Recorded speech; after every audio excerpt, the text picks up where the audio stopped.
வணக்கம், நான் Hima Subramanian. Welcome to home cooking Tamil. இன்றைக்கி நம்ம பார்க்க போகிற ரொம்ப வித்தியாசமான ரெசிபி போண்டா. போண்டானா இதில் என்ன வித்தியாசம்னு நினைப்பீங்க. நம்ம யூஸ்வலாக உருளைக்கிழங்கு இல்லைனா வெறும் போண்டா தான் சாப்பிட்றோம். ஆனால் இன்றைக்கி நம்ம சிக்கன் போண்டா எப்படி செய்யுதுன்னு பார்க்கலாம்.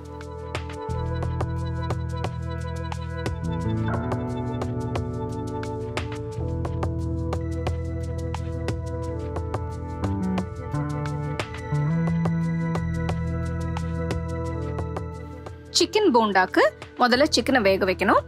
இதுக்கு ஒரு ப்ரெஷர் குக்கரில் கொஞ்சம் தண்ணி ஊற்றி இதில் 200 கிராம் சிக்கன் துண்டுகளை போட்டு சிக்கனோட சேர்த்து ஒரு பெரிய உருளைக்கிழங்கு தோலை சீவி சின்ன துண்டுகளை நறுக்கி போடணும். அடுத்து இதில் 1 டீஸ்பூன் உப்பு, 1/4 டீஸ்பூன் மஞ்சத்தூள், 1/2 டீஸ்பூன் மிளகாய்த்தூள், 1 டீஸ்பூன் இஞ்சி பூண்டு பேஸ்ட் இதெல்லாம் போட்டு நல்லா மிக்ஸ் பண்ணிட்டு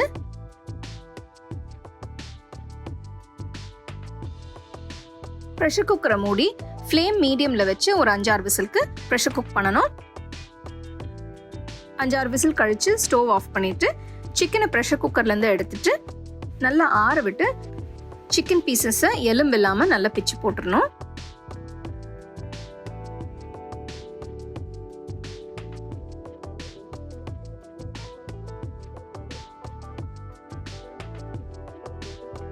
அடுத்து ஒரு கடாயில் 2 டீஸ்பூன் எண்ணெயை ஊற்றி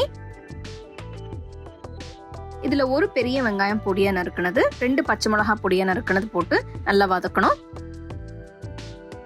5 நிமிஷம் வதங்கின பிறகு இதில் கொஞ்சம் கருவேப்பிலை போட்டு நல்லா வதக்கணும். வெங்காயம் கொஞ்சம் நல்லா வதங்கின பிறகு வேக வச்ச சிக்கனையும் உருளைக்கிழங்கையும் அதில் போட்டு நல்லா மிக்ஸ் பண்ணணும்.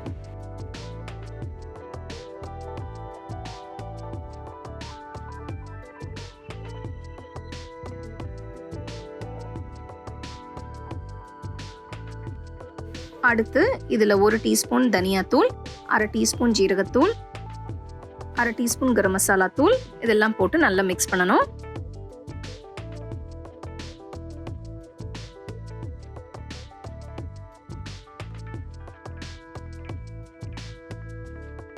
அடுத்து வேக வச்சு சிக்கன் தண்ணியை இதில் ஊற்றி நல்லா மிக்ஸ் பண்ணணும். இது நான் ஏன் யூஸ் பண்ணுறேன்னா, இந்த சிக்கன் தண்ணியில் நிறைய ஃப்ளேவர் இருக்கும். ஸோ அது வீணாக போகாமல் இந்த மாதிரி யூஸ் பண்ணிங்கன்னா உங்களுக்கு டேஸ்ட்டும் நல்லாயிருக்கும்.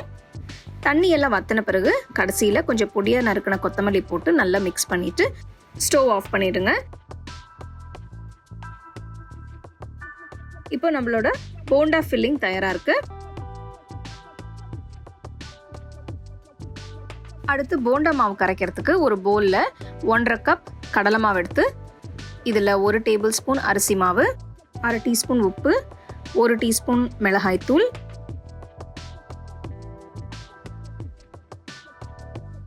இதெல்லாம் போட்டு நல்லா மிக்ஸ் பண்ண பிறகு கொஞ்சம் கொஞ்சமாக தண்ணி ஊற்றி மாவை கரைக்கணும். இப்போ பார்த்தீங்கன்னா மாவு ரொம்ப திக்காகவும் இருக்கக்கூடாது, ரொம்ப தண்ணியாகவும் இருக்கக்கூடாது. ஃபில்லிங்கை நல்லா கோட்டார மாதிரி மீடியமாக மிக்ஸ் பண்ணி வச்சுக்கோங்க. இப்போ நம்ம போண்டா செய்யலாம். கடாயில் தேவையான அளவு எண்ணெயை ஊற்றி சூடு பண்ணிக்கோங்க. இப்போது கொஞ்சமாக ஃபில்லிங் எடுத்து நல்லா கையில் உருட்டி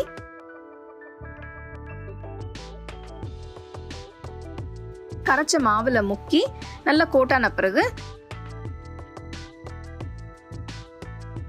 போண்டாவை எண்ணெயில பொரிச்சு எடுத்துடணும். போண்டா நல்லா பொன்னிறமாற வரைக்கும் பொரிச்சு எடுத்துடணும். இதே மாதிரி எல்லா போண்டாவையும் செஞ்சு நல்லா சூடா சர்வ் பண்ணுங்க.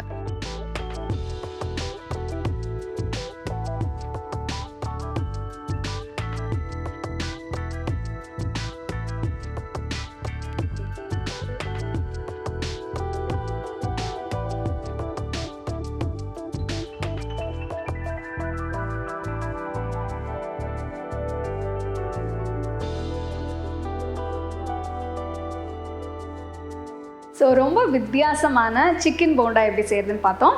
ஸோ இது நீங்கள் அப்படியே சாப்பிட்லாம், இல்லைனா ஏதாவது தொட்டு சாப்பிட்ணுன்னா நீங்கள் தேங்காய் சட்னி இல்லைனா ஏதாவது கார சட்னி வச்சு கூட தொட்டு சாப்பிட்லாம். கண்டிப்பாக அந்த ரெசிபி உங்களுக்கு பிடிக்கும்னு நினைக்கிறேன். நீங்கள் வீட்டில் ட்ரை பண்ணி பாருங்கள்.